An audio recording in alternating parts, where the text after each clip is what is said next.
भगवान कृष्ण से समाज को जो संदेश मिला है वही संदेश मैं समाज को देने आया हूँ। न यहाँ मेरा कोई उपदेश है न कोई आदेश है।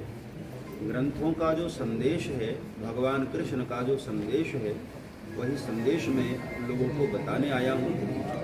लोगों को पता ही है लेकिन फिर भी उनको मैं याद कराने आया हूँ, एक बार उनको स्मरण कराने आया हूँ। भगवान कृष्ण का जो मूल संदेश है वो ये है कि किसी भी परिस्थिति में हमें हार नहीं मानना है, किसी भी परिस्थिति में हमें कमजोर नहीं होना है।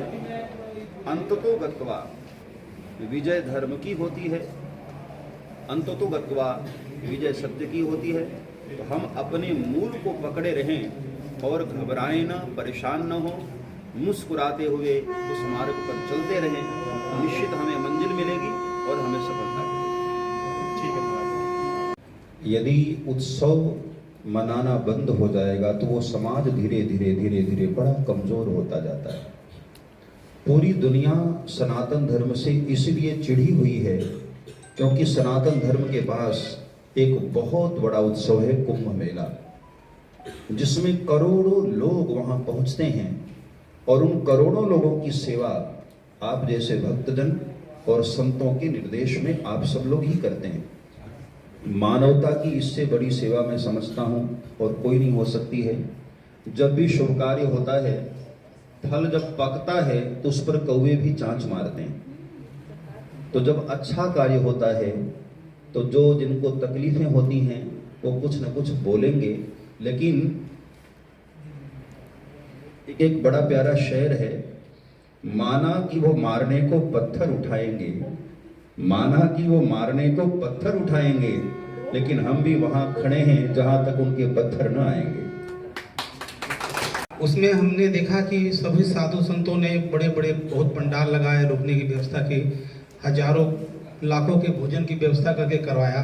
उसके बाद भी कुछ ऐसे आदमी मिलते हैं जो कि भटकाते हैं कि इससे क्या फायदा, क्या भंडारे से होता है, क्या कुंभ से होता है। तो थोड़ा इसके बारे में आपसे मैं जानना चाह रहा था। बाबू जी, आनंद जी बाबू जी के चरणों में वंदना करते हुए पूरे छत्तीसगढ़ की प्रजा की तरफ से महाराज जी के चरणों में वंदना करते हुए, महाराज जी हमको सिखाते हैं कि धर्म की रक्षा कैसे करें।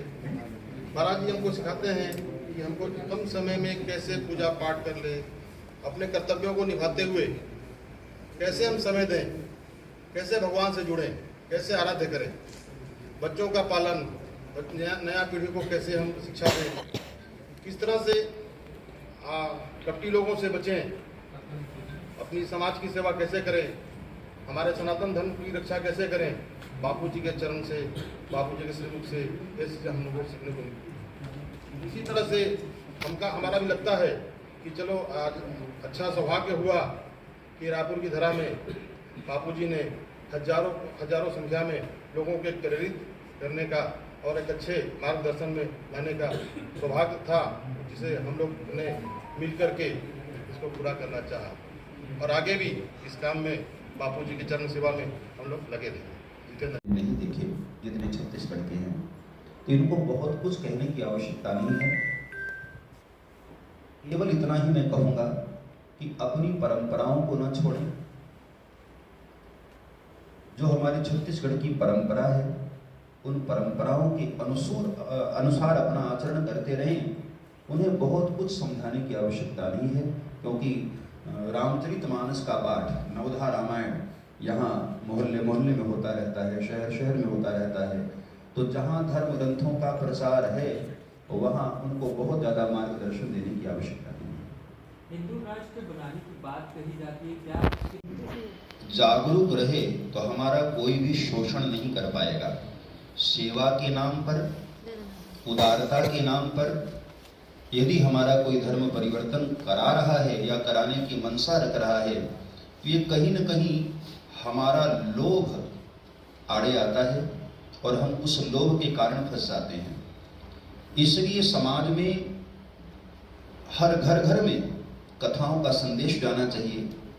संत लोग इसलिए अपने आश्रम छोड़ करके शहरों में और गांव में जाते हैं कि लोगों को जगाया जाए, लोगों को अपने वास्तविक मूल से परिचय कराया जाए।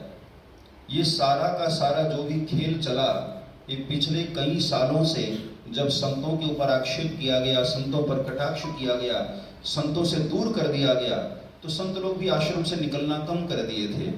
इसलिए ये लोग ईसाई मिशनरियां हों, चाहे अन्य जो भी जिहादी जो भी मानसिकता वाले लोग हों, वो सफल इसलिए हो रहे हैं क्योंकि संतों का संदेश लोगों तक न पहुंच पाना।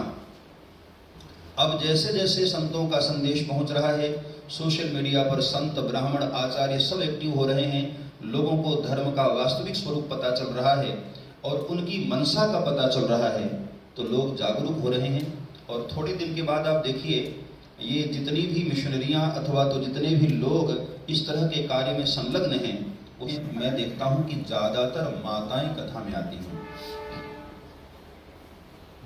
और धर्म स्वरूप, भक्ति स्वरूपा माताओं को ही कहा गया है। माताएं चूंकि बच्चों को जन्म देती हैं, 9 महीने गर्भ धारण करती हैं और बच्चों को संस्कारवान बनाती हैं, इसलिए माताओं के ऊपर जिम्मेदारी ज्यादा है।